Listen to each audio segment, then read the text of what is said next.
Muy buenos días, gracias por acompañarnos y bueno, ya lo sabe, la defensa legal de El Mayo Zambada solicitó al juez de la Corte Federal del Distrito Este en Brooklyn, Nueva York, una prórroga de 90 días para la audiencia de sentencia que estaba agendada el 12 de enero. Para hablar de este tema saludamos a Ricardo Ravelo, periodista experto en temas de seguridad y narcotráfico. Ricardo, muy buenos días, ¿cómo estás? Bien, muchas gracias, buenos días. Es un gusto estar aquí. Gracias por estar con nosotros. ¿Qué significa? ¿Por qué quiere hacer este aplazamiento el Mayo Zambada? Bueno, esto tiene varias lecturas. Seguramente están en búsqueda de información. Probablemente estén negociando algún acuerdo con el gobierno estadounidense, cosa que hasta hoy no se ha dado, según el abogado Frank Pérez, el abogado del Mayo.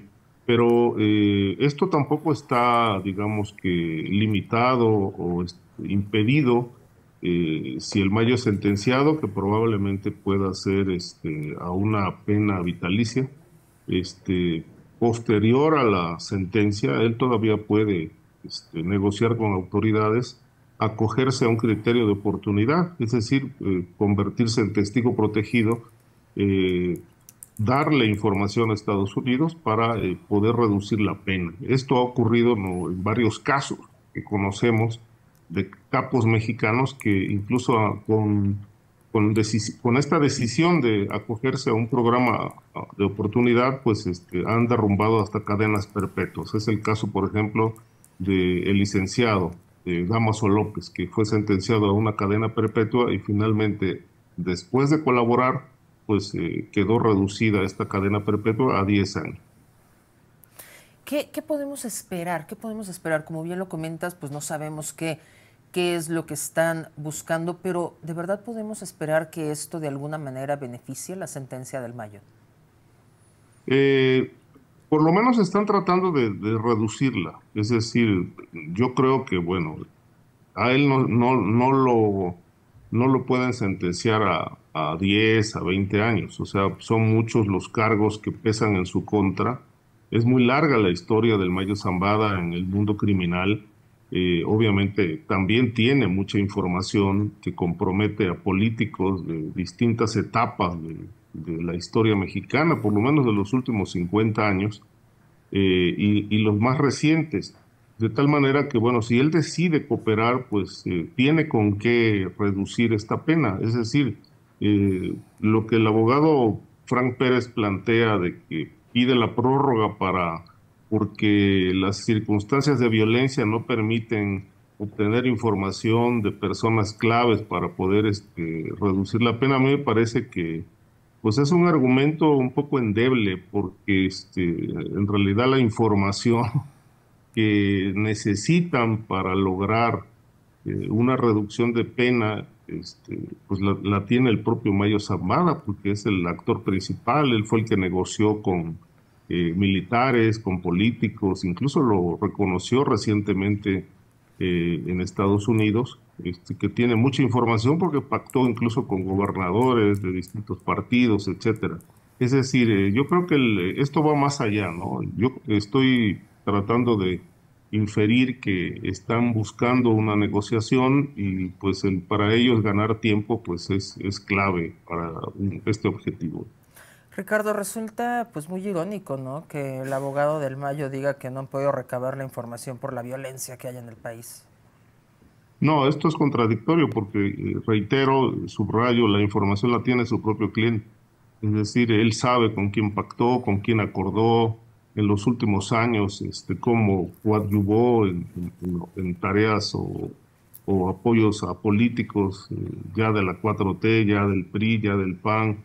Es decir, todo este arsenal informativo, pues, es parte de la historia del Mayo Zambada. Es decir, por eso no le veo sentido Y que ha al vivido en la argumento que plantea. violencia toda su carrera criminal. La ha vivido y la ha generado. Aunque hay que decir que el Mayo no, digo, no era de los personajes que utilizara la violencia como un instrumento para, digamos, ganar rutas o pelear con enemigos. Esta generación de capos, de las que pues ya él es el único que queda vivo, privilegiaban más la negociación que la violencia. Pero bueno, también echaban mano de la violencia cuando era necesario. Sin embargo, pues insisto que pues si alguien conoce la historia de la vinculación política con el crimen organizado, pues es el propio Mayo Zambada.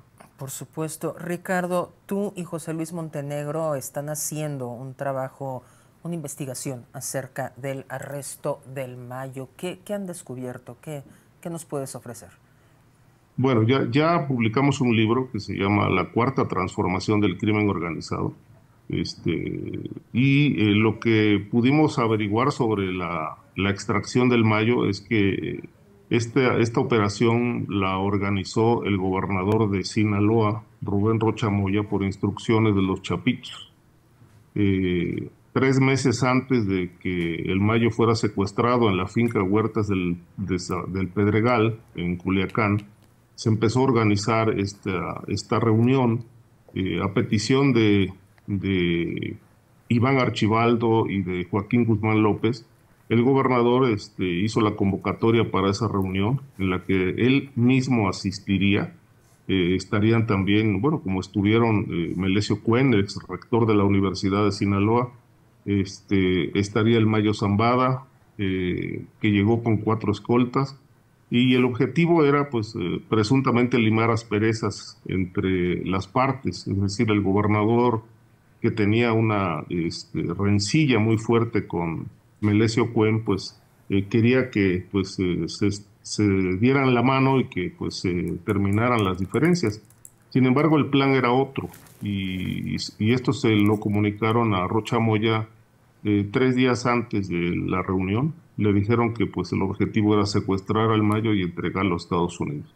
Él ya había hecho la convocatoria, el Mayo aceptó acudir a la reunión, Melesio Cuen también, pero pues lo que ocurrió fue que en ese momento el Mayo fue sometido, fue drogado, sedado, maniatado y subido a un vehículo que lo llevó a una pista clandestina donde ya lo esperaba un avión, donde pues después terminaron aterrizando en Santa Teresa, en El Paso, Texas. Y esta operación la realizó, como digo, el propio gobernador, según constan en 3 audios a los que se tuvo acceso, que dan cuenta de los pormenores que se presentaron previo a este secuestro por parte de miembros del cártel de Sinaloa que estaban en comunicación con el propio mandatario sinaloense. ¿Qué más información tienes acerca de los acuerdos de Rocha?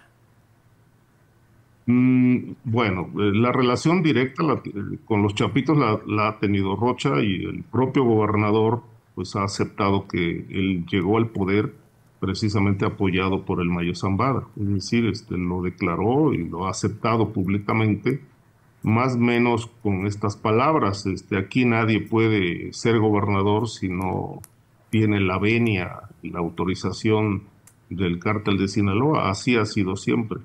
Entonces, pues él no ha ocultado ese nexo. Sin embargo, lo que sí es muy evidente y claro es que pese a estas declaraciones, pese a los audios a los que hago referencia, aquel fue el que orquestó la reunión para secuestrar al Mayo, pues no hay ninguna investigación en su contra, ni en México ni en Estados Unidos, hasta ahora.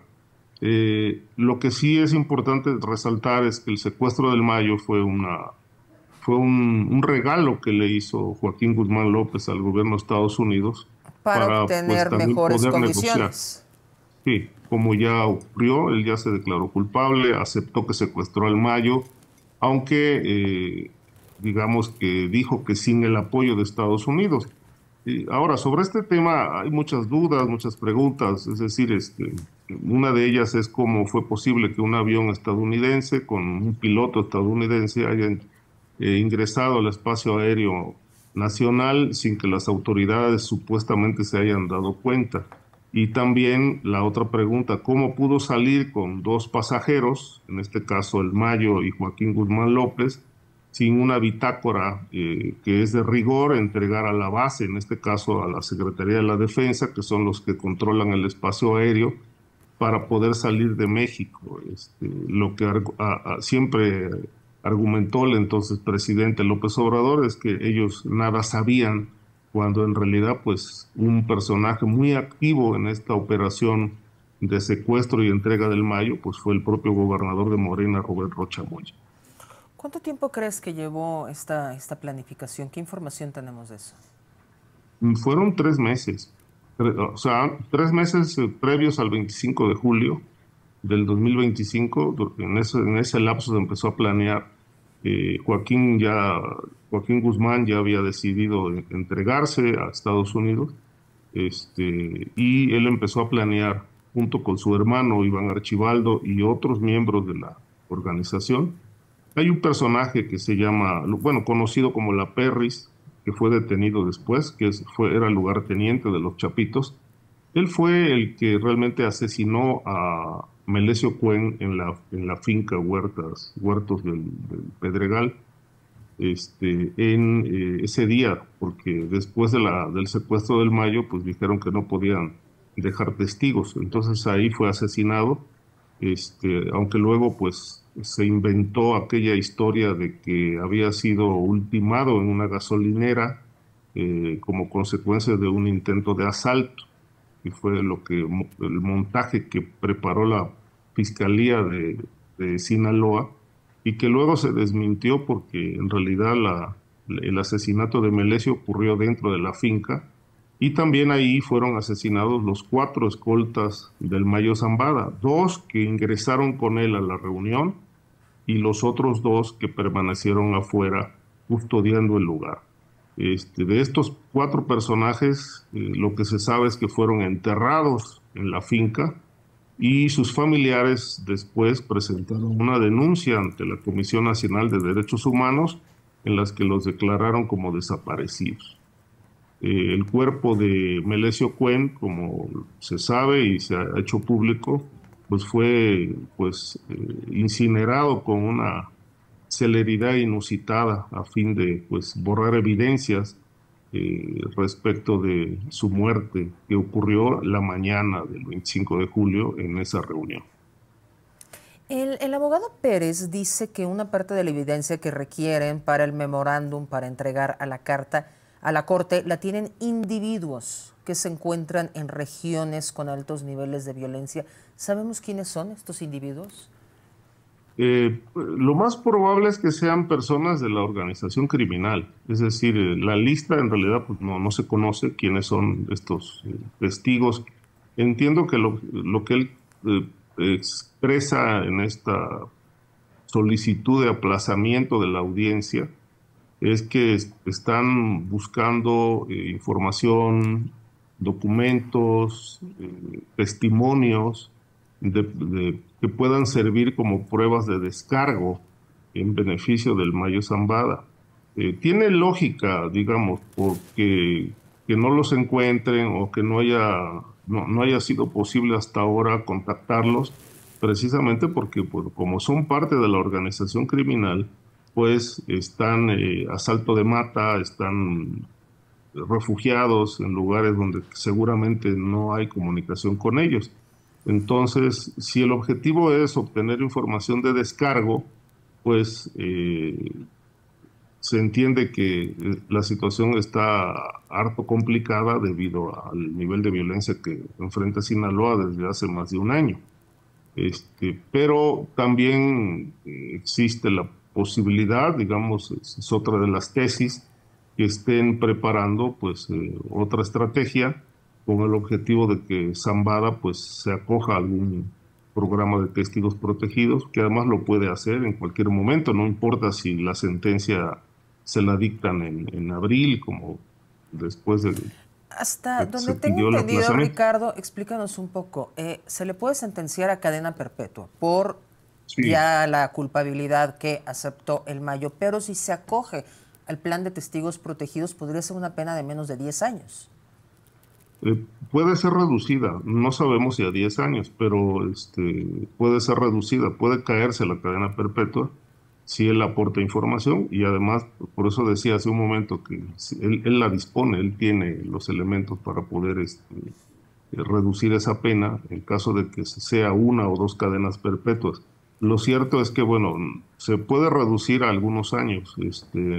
Quizá la mínima pueden ser 10, o quedarse en unos 20, 25 años.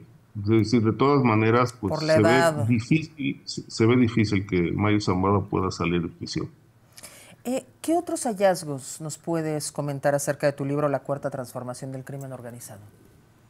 Bueno, otro punto es el hecho de que se llama la cuarta transformación, se titula La Cuarta Transformación del Crimen Organizado, precisamente porque en los últimos 40 años el crimen organizado ha sufrido 4 transformaciones. Es decir, primero el crimen operaba como un solo grupo, una sola familia, no había confrontaciones como las empezamos a ver posteriormente. Una segunda transformación viene en la década de los 80, 90, cuando uno de los principales capos de la época, jefe del cártel de Guadalajara, era Miguel Ángel Félix Gallardo. Y él es al que se le atribuye el reparto del territorio a distintos grupos que posteriormente encabezan organizaciones criminales, como fue el caso del Chapo, que era su lugarteniente, el caso de el Güero Palma, que era otro de sus gatilleros, a sus sobrinos, los Arellano Félix, también les entrega ese trozo de territorio en Baja California, y así por el estilo fue repartiendo el territorio como una suerte de herencia criminal. Una tercera transformación viene cuando empiezan las guerras entre ellos por el control territorial. Es decir, aquí ya la pugna entre grupos se desata y ya es imparable prácticamente porque empiezan los baños de sangre, los ajustes de cuentas, y así transcurren pues varios años hasta que termina el siglo. En el año 2000 el PRI pierde la presidencia de la República, gana Vicente Fox como candidato del PAN, y 16 días después de que toma posesión, el Chapo Guzmán se fugó del penal de Puente Grande. Y ahí empieza otro episodio, digamos, un antes y un después, donde pues se empieza a posicionar fuerte en el escenario criminal el cártel de Sinaloa. La fuga o salida del Chapo Guzmán del penal tuvo un objetivo criminal y político, porque se pensaba que el Chapo iba a poder controlar la violencia en el país, encabezando una organización poderosa como Sinaloa, y a través de una carta, uno de los miembros del cártel le solicita a Fox, esta carta existe, yo la publiqué, la cito en el libro incluso, es una carta que recibe en oficialidad de partes de la Presidencia de la República, donde un miembro de Sinaloa le solicita al gobierno, en este caso al presidente Fox del PAN, que para poder consolidar a Sinaloa se necesitan 3 acciones fundamentales. Una, quitarle el poder o detener a los Arellano Félix, destruir al cártel de los Zetas y terminar con la hegemonía de los Carrillo Fuentes. Esto quiero decir que se cumplió a pie juntillas. Es decir, Fox detuvo a los Arellano, mermó el poder de los Zetas y también terminó con la hegemonía de los Carrillo. Así se viene consolidando Sinaloa. Y esta cuarta transformación, con todos estos episodios, pues se empieza a dar a partir del sexenio de Felipe Calderón, cuando ya empezamos a ver que el crimen organizado no solamente le toca la puerta al poder para corromperlo y obtener beneficios, sino que el crimen realmente ya se constituye como poder. Empiezan a ganar presidencias municipales a través de candidatos aliados, y todo este proceso coincide con el gobierno de López Obrador, donde realmente el crimen organizado ya consolida su cuarta transformación, convirtiéndose en gobierno. Es decir, ya no solamente tiene control territorial, sino que además gobierna municipios, legisla en las cámaras de diputados locales y además también obtiene gubernaturas. Ricardo, para concluir, ¿qué crees que nos espera pues, en los próximos 3 años con Donald Trump y este frente tan fuerte que tiene en contra del crimen organizado, que ya vemos lo que está haciendo en Venezuela? Sí, bueno, el gobierno de Estados Unidos tiene una elevadísima preocupación por los niveles de violencia que hay y también por los niveles escandalosos de corrupción a nivel político. El gobierno de Donald Trump incluso ha acusado al de México de ser una estructura criminal que desde el poder operan para el servicio de las organizaciones criminales que introducen drogas y sobre todo fentanilo a Estados Unidos. Lo que me llama la atención es que hasta ahora han sido amagos del propio Trump porque no vemos acciones concretas, salvo las detenciones de marinos vinculados al huachicol fiscal, pero personajes por ejemplo, como el expresidente López Obrador, presuntamente ligado a Sinaloa, al actual jefe de los diputados en el Senado, Adán Augusto, ligado a negocios sucios, a la barredora, a la organización que crearon en Tabasco para hacer negocios propios del crimen organizado y en general contra la red de gobernadores vinculados a negocios sucios, pues no vemos todavía nada, ¿no? Se ha hablado mucho de listas, de investigaciones, de pues amenazas de ingreso al territorio nacional, pero hasta hoy no se ha concretado nada. Lo que sí observo es que todo esto, pues no sé si solamente sean, como dije, amagos del gobierno estadounidense para que el gobierno mexicano haga su tarea, o bien la presidenta de la República está conteniendo esta posible andanada estadounidense, pues entregando recursos naturales a Estados Unidos, concediéndole todo lo que les piden.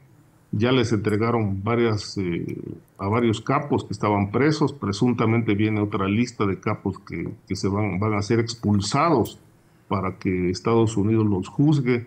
En fin, es decir, hasta hoy lo que es muy claro es que pues todo lo que le pide Trump a la presidenta Claudia Sheinbaum pues se le concede, y quizá esa sea la estrategia para evitar que se enfoquen las baterías hacia la estructura de poder, que pues creo que ahí hay mucho por investigar, por acciones que hacer, porque pues hay muchos gobernadores, legisladores, alcaldes, pues que llegaron al poder financiados por el crimen y ahí siguen impunes. Ricardo Ravelo, muchísimas gracias por estos minutos. Que tengas un gran día. Igualmente, buenos días. Muchísimas gracias. Y ve a Donald Trump, presidente de Estados Unidos, pues ya lo sabemos, volvió a la carga contra México. Ahora sus amenazas de nueva cuenta son arancelarias. Exige al gobierno de México que cumpla con el Tratado de Aguas o va a haber nuevas tarifas para las exportaciones mexicanas. La presidenta, por supuesto, ya contestó y dijo que el tratado se está cumpliendo. Vamos a ver esta explicación de Jonathan Padilla.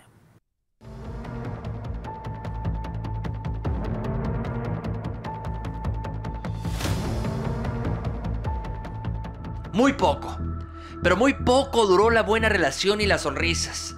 Nuevamente, Donald Trump, el presidente de Estados Unidos,